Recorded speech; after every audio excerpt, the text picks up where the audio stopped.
اللهم صل على محمد وعلى آله وصحبه وسلم اللهم صل على بسم اللہ الرحمن الرحیم۔ سیرت النبی صلی اللہ علیہ وآلہ وسلم کے حوالے سے ہم اپنے 12ویں چیپٹر کا آغاز کرتے ہیں۔ 11ویں چیپٹر سے چند سوالات آپ کے سامنے رکھتی ہوں، آپ ان کے جواب دیجئے۔ میرا پہلا سوال ہے کہ جب نبی کریم صلی اللہ علیہ وآلہ وسلم اپنے چچا کے ساتھ شام کو گئے تھے تو تجارتی سفر تو تھا، اس میں ایک پادری نے سب کی دعوت کی تھی۔ اس نے کیا چیز ایسی دیکھی تھی کہ اس نے ان سب کی دعوت کی تھی؟ جتنا بھی تجارتی قافلہ یہ مکہ سے آیا ہوا تھا، ان سب کی دعوت کیوں کی؟ کون سے ایسے واقعات دیکھ کر؟ میرا دوسرا سوال ہے کہ اس پادری نے نبی پاک صلی اللہ علیہ وسلم کی پشت پر کیا دیکھا؟ اور میرا تیسرا سوال ہے جب نبی پاک صلی اللہ علیہ وسلم نے شام کا دوبارہ تجارتی سفر اختیار کیا حضرت خدیجہ رضی اللہ تعالیٰ عنہا کا مال لے کر، تو اس وقت آپ کی عمر کتنی تھی اور آپ کے ساتھ حضرت خدیجہ رضی اللہ تعالیٰ عنہ کا جو غلام تھا اس کا نام کیا تھا؟ یہ سوالات ہیں، آپ ان کے جواب دیجئے۔ اب ہم آگے شروع کرتے ہیں۔ اب ہم اپنے 12ویں چیپٹر کا آغاز کرتے ہیں۔ ہم نے کہاں پہ روکا تھا اپنا پچھلا سبق؟ ہم یہاں پہ پہنچے تھے نا کہ نبی علیہ الصلوۃ والسلام جب تجارت کے لیے حضرت خدیجہ رضی اللہ تعالیٰ عنہ کا مال لے کر گئے تھے، اور وہاں سے آپ نے پھر جو پروفٹ آپ کو ملا تھا اس سے دوبارہ آپ نے وہاں سے مال خریدا تھا، اس کو آ کر مکہ میں بیچا تھا، ڈبل نفع کمایا تھا۔ اور پھر جو حیرت انگیز مشاہدات ہوئے تھے حضرت خدیجہ رضی اللہ تعالیٰ عنہ کے غلام میسرہ کو، اور اس نے وہ جو ساری باتیں بتائی تھیں، تو یہ ساری چیزیں حیران کن تھیں حضرت خدیجہ رضی اللہ تعالیٰ عنہ کے لیے، لیکن وہ نبی علیہ الصلوۃ والسلام کو پہچان گئی تھیں، اس لیے انہوں نے ایک فیصلہ کیا تھا۔ وہ فیصلہ کیا تھا کہ وہ نبی پاک صلی اللہ علیہ وسلم سے نکاح کر لیں۔ اس لیے دیکھیں علماء نے لکھا ہے کہ مردوں میں تو بہت دانا پیدا ہوئے ہیں اور بہت باکمال شخصیات پیدا ہوئی ہیں، لیکن عورتوں میں باکمال شخصیات بہت کم تھی۔ ان میں ایک تو حضرت خدیجہ رضی اللہ تعالیٰ عنہ، ایک حضرت شعیب علیہ السلام کی بیٹی جس نے موسیٰ علیہ السلام کو دیکھ کر پہچان لیا یہ کوئی عام آدمی نہیں ہے، قوی امین اس نے جا کر کہا تھا۔ اور اسی طرح حضرت آسیہ، فرعون کی بیوی آسیہ، اور اسی طرح حضرت مریم علیہ السلام۔ تو یہ اس قسم کی جو ذہین عورتیں ہیں نا، تو یہ تاریخ میں بہت کم پیدا ہوئی ہیں۔ اسی طرح حضرت خدیجہ رضی اللہ تعالیٰ عنہ ہیں جنہوں نے نبی پاک صلی اللہ علیہ وسلم کے یہ باتیں اور کمالات سنے تو وہ پہچان گئیں، آپ صلی اللہ علیہ وسلم کو پہچان گئیں۔ چنانچہ حضرت خدیجہ رضی اللہ تعالیٰ عنہ نے ایک عورت تھی نفیسہ نام کی ایک عورت تھی، اس کو بھیجا کہ تم جاؤ اور جا کر ایسے حالات پیدا کرو کہ اللہ کے نبی محمد مصطفیٰ صلی اللہ علیہ وآلہ وسلم میرے ساتھ شادی پر آمادہ ہو جائیں، نکاح پر آمادہ ہو جائیں۔ جیسے آج ہمارے دور میں عورتیں ہوتی ہیں، وہ شادی کرانے کے لیے پیغام لے کر جاتی ہیں اور اس طرح کی باتیں کرتی ہیں، دوسروں کو قائل کرتی ہیں، تو اسی طرح نفیسہ جو تھی وہ اسی قسم کی عورتوں میں سے تھی۔ چنانچہ وہ آئی نبی پاک صلی اللہ علیہ وآلہ وسلم کی خدمت میں اور ان سے کہا کہ یا محمد تم شادی کرو گے؟ جوان آدمی ہو اور اللہ نے تمہیں صحت بھی دی ہے، قوت بھی دی ہے، تو شادی کیوں نہیں کرتے ہو؟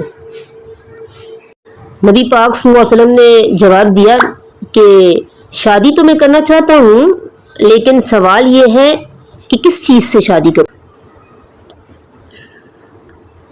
خود میں ابو طالب کی کفالت میں ہوں، اپنے چچا کی کفالت میں ہوں، اور جو کچھ کماتا ہوں وہ اپنے چچا کی ہی مدد کر دیتا ہوں۔ تو اس نے کہا کہ میں آپ کو ایک ایسی عورت کے بارے میں بتاؤں جس میں جمال بھی ہو اور جس کے پاس مال بھی ہو اور حسب نسب والی بھی ہو، خاندان بھی اچھا ہو، یہ تین چیزیں جس میں جمع ہو، بعض خواتین ایسی ہوتی ہیں جن میں خوبصورتی تو ہوتی ہے لیکن خاندان اچھا نہیں ہوتا. بعض ایسی لڑکیاں ہوتی ہیں خاندان بہت اچھا ہے لیکن خود خوبصورت نہیں ہے.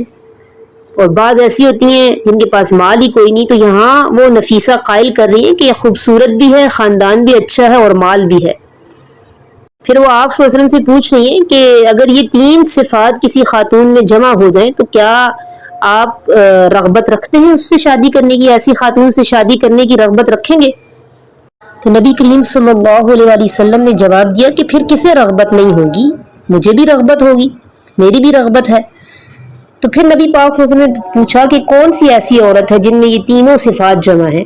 تو نفیسہ نے جواب دیا کہ وہ خدیجہ رضی اللہ تعالی عنہا ہے. تو جب نفیسہ نے یہ کہا کہ وہ خدیجہ رضی اللہ تعالیٰ عنہا ہے تو نبی پاک صلی اللہ علیہ وسلم نے فرمایا ان کو تو بڑے بڑے سرداروں نے، رؤسا نے نکاح کے پیغامات بھیجے ہیں مگر وہ تو نکاح کرنا ہی نہیں چاہتی، انہوں نے تو یہ رشتے رد کر دیے تھے. تو اب وہ ایک یتیم، میرا باپ بھی فوت ہو گیا ہے، میری والدہ بھی نہیں ہے، دادا بھی فوت ہو گئے، میں خود ابو طالب کی کفالت میں ہوں، تو خدیجہ میرے ساتھ کیسے شادی کریں گی؟ تو نفیسہ نے کہا کہ حضور اگر آپ اس بات کو اپنی ذات تک محدود رکھیں تو میں بتاتی ہوں کہ خدیجہ نے خود مجھے بھیجا ہے. تو نبی کریم صلی اللہ علیہ وآلہ وسلم نے فرمایا کہ اگر خدیجہ رضامند ہے تو پھر میں بھی رضامند ہوں. تو جب نفیسہ یہ خبر لے کر گئی، حضرت خدیجہ رضی اللہ تعالیٰ عنہا کو سنائی تو وہ فرماتی ہیں کہ میرے لیے تو اس سے بڑا خوشی کا دن اور کوئی نہیں تھا، کیونکہ میں حالات تو سن چکی تھی اور ساری علامات جو لوگ بتاتے تھے وہ بھی دیکھ چکی تھی، اور میں اس نتیجے پر پہنچ چکی تھی کہ یہ کوئی نرالی شان والا جوان ہے. چنانچہ جب دونوں رضامند ہو گئے نا تو نبی کریم صلی اللہ علیہ وآلہ وسلم نے ابو طالب یعنی اپنے چچا کو اور سیدنا حمزہ رضی اللہ تعالیٰ عنہ کو ساتھ لیا اور خدیجہ رضی اللہ تعالیٰ عنہ کے پاس آئے. تو بی بی خدیجہ کی طرف سے ورقہ ابن نوفل جو آپ کے چچا زاد بھائی تھے، عمر ابن اسد جو آپ کے چچا تھے، اور کچھ دیگر قریبی رشتہ دار تھے، خدیجہ رضی اللہ عنہ ان کو بلایا اور حضور صلی اللہ علیہ وسلم کا نکاح ہوا. اور خطبہ نکاح ابو طالب نے پڑھایا اور اس کے بعد دوسرا خطبہ ورقہ بن نوفل جو خدیجہ رضی اللہ عنہ کے چچا زاد بھائی تھے انہوں نے پڑھایا. وہ دوسرا خطبہ کیا تھا؟ وہ نبی پاک صلی اللہ علیہ وآلہ وسلم کی مدحت میں تھا، آپ کی تعریف میں پڑھا گیا کہ یہ نوجوان ہے، اس کی نرالی شان ہے، اس میں ہم نے یہ صفات دیکھی ہیں، اس میں ہم نے یہ اخلاق، یہ عادات دیکھی ہیں.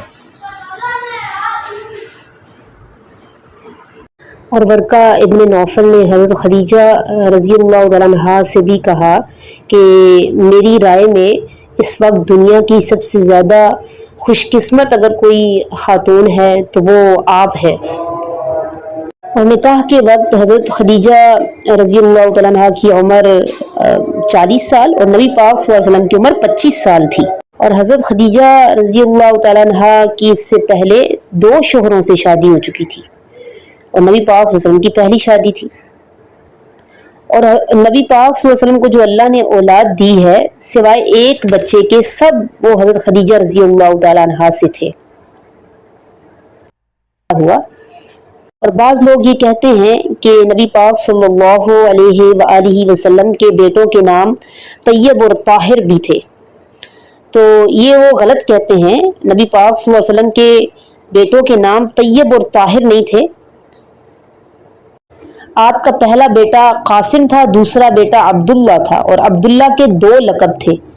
نبی پاک صلی اللہ علیہ وسلم اس کو طیب پکارتے اور حضرت خدیجہ رضی اللہ عنہ کو اس کو طاہر پکارتی تھیں. یعنی یہ جو طیب اور طاہر ہیں یہ عبداللہ ہی کے لقب تھے، ٹھیک ہے. اور ایک بیٹا نبی پاک صلی اللہ علیہ وسلم کا ابراہیم تھا جو ماریہ قبطیہ سے پیدا ہوا. اور آپ صلی اللہ علیہ وسلم کا پہلا بچہ قاسم وہ 6-7 سال کی عمر میں فوت ہو گئے، عبداللہ بھی کم سنی میں فوت ہو گئے، اور ابراہیم وہ تو دودھ پینے کی عمر میں فوت ہو گئے تھے. اور ایک صحیح حدیث میں ہے نبی پاک صلی اللہ علیہ وسلم نے فرمایا میرے بیٹے کے لیے اللہ نے جنت میں دایا کا انتظام کیا ہے جو اس کو دودھ پلاتی ہے. اور آپ صلی اللہ علیہ وسلم نے یہ بھی فرمایا کہ اگر میرے اوپر نبوت کا دروازہ بند نہ ہوتا، نبی پاک صلی اللہ علیہ وسلم کے بعد اب کسی نبی نے نہیں آنا، آپ خاتم النبیین ہیں، تو آپ نے فرمایا اگر میرے اوپر نبوت کا دروازہ بند نہ ہوتا تو شاید میرا بیٹا ابراہیم بھی اللہ کا نبی ہوتا۔ یہ تو آپ کے بیٹے تھے قاسم، عبداللہ اور ابراہیم، جو کہ کم سنی میں ہی فوت ہو گئے۔ اس کے اور آپ صلی اللہ علیہ وسلم کی 4 بیٹیاں، یہ بھی حضرت خدیجہ رضی اللہ تعالیٰ عنہا سے تھیں، سیدہ زینب رضی اللہ تعالیٰ عنہا، سیدہ رقیہ رضی اللہ تعالیٰ عنہا، سیدہ کلثوم رضی اللہ تعالیٰ عنہا اور سیدہ فاطمہ الزہرا رضی اللہ تعالیٰ عنہا۔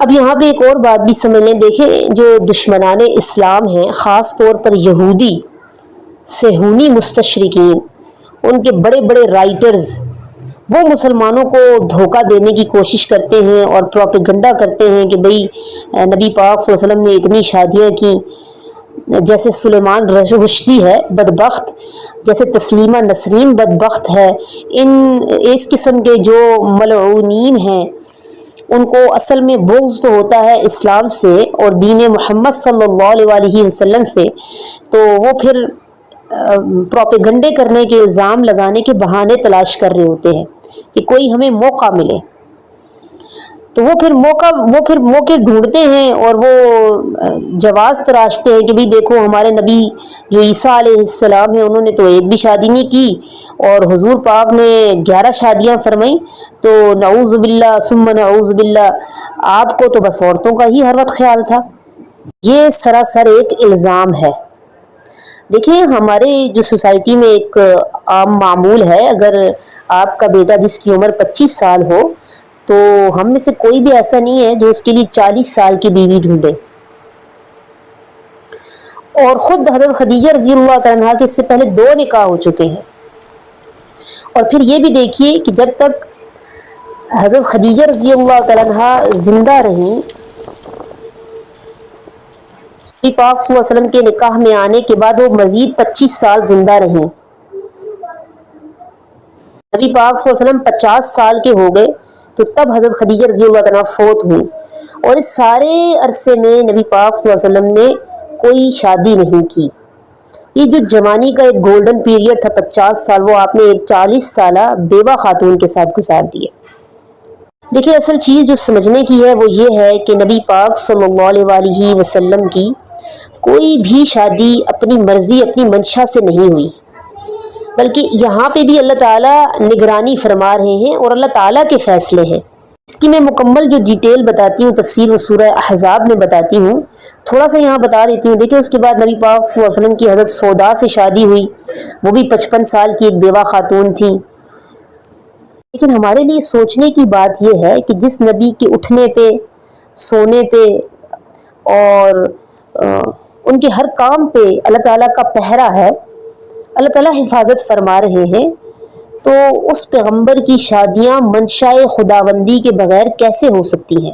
آپ دیکھیے جس وقت سیدہ عائشہ رضی اللہ تعالیٰ عنہا ان پر تہمت لگی تھی، منافقین نے تہمت لگائی تھی، واقعہ افک یہ سورہ نور میں موجود ہے، تو اس وقت نبی کریم صلی اللہ علیہ وسلم نے حضرت عمر رضی اللہ تعالیٰ عنہ سے سوال کیا تھا کہ عمر دیکھو تمہاری کیا رائے ہے، بی بی عائشہ پر لوگ تہمت لگا رہے ہیں اور ایسی ایسی باتیں کر رہے ہیں۔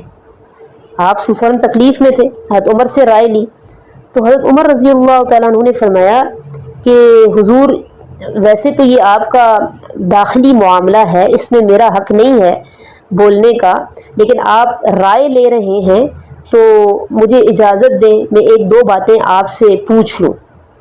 نبی پاک صلی اللہ علیہ وسلم نے فرمایا پوچھو عمر، تو حضرت عمر نے سوال کیا کہ یا رسول اللہ، بی بی عائشہ رضی اللہ تعالیٰ عنہا سے جو آپ کی شادی ہوئی ہے یہ آپ کی مرضی سے ہوئی ہے یا حکم خداوندی سے ہوئی ہے؟ اس کا جواب نبی پاک صلی اللہ علیہ وسلم نے یہ دیا کہ نہیں، اللہ کا حکم ہے، وہ تو جبرائیل امین ان کی تصویر لے کر بھی میرے پاس آئے تھے، تو یہ تو اللہ کے حکم سے ہوا ہے۔ تو اس پر پھر حضرت عمر رضی اللہ تعالیٰ نے کیا خوبصورت جواب دیا کہ حضور جب ہمیں اپنے بچوں کے لیے اچھی لڑکیاں، اپنے بیٹوں کے لیے اچھی لڑکیاں مل جاتی ہیں، تو کیا اللہ کو اپنے نبی کے لیے پاک لڑکی نہیں ملی تھی جو آپ کا نکاح کروا دیا بی بی عائشہ سے؟ اگر اس طرح سوچا جائے تو پھر تو معاذ اللہ کی ذات میں نقص ہوا، اور ایسا نہیں ہے، اللہ تو ہر عیب سے، تمام نقائص سے پاک ہے۔ تو ایسا کیسے ہو سکتا ہے کہ اللہ اپنے محبوب کے لیے کسی ناپاک بیوی کا انتخاب کرے گا؟ پھر آپ نے دوسرا سوال کیا کہ میرا دوسرا سوال ہے کہ آپ کے بدن مبارک پر یہ اڑتی ہوئی گندی مکھی بیٹھ سکتی ہے؟ آپ صلی اللہ علیہ وسلم فرمایا نہیں۔ حضرت عمر رضی اللہ تعالیٰ عنہ نے جواب دیا، جب اللہ تعالیٰ آپ کے بدن مبارک پر ایک گندی مکھی نہیں بیٹھنے دیتے تو آپ کے بستر پر ناپاک عورت کو کیسے بیٹھنے دیتے؟ یہ جوابات سن کر نبی پاک صلی اللہ علیہ وسلم کا چہرہ کھل اٹھا، اور آپ گھر پہنچے تو اللہ کا قرآن بھی نازل ہو گیا، جس میں حضرت عائشہ رضی اللہ تعالیٰ عنہا کی صفائی میں اللہ تبارک و تعالیٰ نے سورہ نور کی آیات نازل فرمائی۔ اگر صرف سیرت کے اسی پہلو پر ہم غور کر لیں کہ نبی پاک صلی اللہ علیہ وسلم کی شادیاں کیوں ہوئیں، تو آپ حیران رہ جائیں گے کہ یہ بھی سیرت کا اتنا ایک عظیم پہلو ہے، اور اس میں بھی کیا کیا حکمتیں پوشیدہ ہیں۔ میں نے کہا نا، میں اس کی ساری ڈیٹیل سورہ احزاب کی تفسیر میں بتاتی ہوں، وہاں پہ یہ ٹاپک آتا ہے نا، تو اس وقت میں ایک میری پوری ریسرچ ہے اس پہ، لیکن دشمنان دین اس کو اعتراض کا ذریعہ بنا لیتے ہیں۔ اور دیکھیں، نکاح کے بعد سیدہ خدیجہ رضی اللہ عنہا سے نکاح کے بعد آپ کا جو ان سے تعلق، جو ان سے مودت، اور جو حسن سلوک اور حسن معاشرت اور حسن خلق تھا، وہ ایک مثالی کردار تھا جس کی دنیا میں کوئی مثال پیش نہیں کر سکا۔ اچھا، اسی نکاح کے دوران ایک واقعہ بھی پیش آیا تھا، وہ واقعہ تھا تعمیر کعبہ کا۔ یعنی ابھی نبی پاک صلی اللہ علیہ وسلم کو نبوت نہیں ملی تھی، آپ 40 سال کے نہیں ہوئے تھے، تو اس وقت دار الندوہ میں جو مشرکوں کے بڑے بڑے سردار تھے وہ جمع ہوئے تھے، اور انہوں نے ایک فیصلہ کیا تھا کہ جو کعبہ ہے اس کی دیواریں بہت بوسیدہ ہو گئی ہیں، تو اس کی اب دوبارہ تعمیر کی جائے۔ لیکن انہیں کچھ مسائل تھے۔ ایک مسئلہ تو یہ تھا کہ حضرت ابراہیم علیہ السلام نے جو کعبہ کی تعمیر کی تھی وہ پتھروں سے کی تھی، اور اہل مکہ وہ پتھروں کی تعمیر جانتے ہی نہیں تھے۔ سرزمین مکہ میں لوگ پتھروں سے گھر نہیں بناتے تھے، بلکہ مٹی، کھجور کی چھالیں، کھجور کا تنا، کھجور کے پتے، یہ چیزیں اس میں استعمال ہوتی تھی۔ اس لیے مشرکین مکہ کے لیے ایک پہلا مسئلہ تو یہ تھا کہ بھئی اللہ کے گھر کی تعمیر تو کریں گے، لیکن ہم پتھروں سے کیسے تعمیر کریں، اس کا طریقہ تو ہمیں آتا ہی نہیں۔ پھر جب چھت ڈلے گی تو اس کے لیے لکڑیاں اور کڑیاں وغیرہ، یہ اس کا انتظام کیسے ہوگا؟ اب دیکھیے اللہ تبارک و تعالیٰ نے کیسے اسباب پیدا کیے کہ ایک بڑی مال بردار کشتی آئی، اور وہ جدہ کے قریب آ کر خشکی پر چڑھ گئی اور ٹوٹ گئی۔ جب مکہ والوں کو پتہ چلا کہ ایک بہت بڑی کشتی تھی اور وہ جدہ کے قریب ٹوٹ چکی ہے ساحل پر آ کر، تو انہوں نے کہا کہ معلوم ہوتا ہے کہ اللہ تعالیٰ نے اپنے گھر بنانے کا کام جو ہے وہ لینا ہے ہم سے، اس لیے اللہ نے لکڑی کا انتظام کیا ہے۔ تو انہوں نے سوچا کہ جو لکڑی ہے ہم جا کر وہاں سے خرید لیتے ہیں۔ تو دوسرا مسئلہ اب یہ کھڑا ہوا کہ سامان تو نے میسر آ گیا، اب اس کو بنائے گا کون؟ تو اللہ کی شان دیکھیے کہ اس دوران ایک قبطی غلام جو پیشے کے لحاظ سے ماہر تعمیرات تھا، وہ مکہ آ گیا، اور اس نے کہا کہ میں پتھروں کی عمارتیں بنانے کا کام کرتا ہوں۔ یوں اللہ تعالیٰ نے ایک طرف رومی جہاز جدہ کے ساحل پر پہنچا کر لکڑی کا انتظام کر دیا، اور دوسری طرف ایک ماہر مستری کو بھی مکہ پہنچا دیا۔ اب سب نے یہ فیصلہ تو کر لیا کہ کعبۃ اللہ بنانا ہے، لیکن اس کے ساتھ ایک شرط بھی رکھی کہ اللہ کے گھر کی تعمیر میں حرام کا پیسہ نہیں لگے گا۔ اور اس دور میں حرام کی خود تعریف بھی ان کافروں نے خود ہی کی کہ بعض لوگ جو ہیں لڑکیاں رکھ کے زنا کے پیسے لیتے ہیں، تو انہوں نے کہا وہ پیسہ بھی اس میں شامل نہیں ہوگا، اور اگر کسی نے کسی پر ظلم کر کے پیسہ ہتھیا لیا ہے، وہ چھینا ہوا پیسہ بھی اس مد میں شامل نہیں ہوگا، کعبہ پر نہیں لگے گا، اور کسی نے سود کا پیسہ لیا ہے تو وہ بھی کعبہ میں نہیں لگایا جائے گا۔ حالانکہ وہ سب سود کھاتے تھے. یہ ان کا فیصلہ تھا کہ اس میں نہ ظلم، نہ سود اور نہ زنا کا ناجائز اور حرام پیسہ لگے گا. دیکھیں مساجد تو اللہ کے گھر ہے نا، تو مساجد کے لیے یہ ضروری ہے کہ وہ جگہ بھی پاک ہو، وہ دیواریں پاک ہوں، اس میں حلال پیسہ لگا ہوا ہو اور اس میں پڑھنے والے بھی پاک ہوں. تو یہ کافر اس طرح آپس میں مشورے کر رہے ہیں.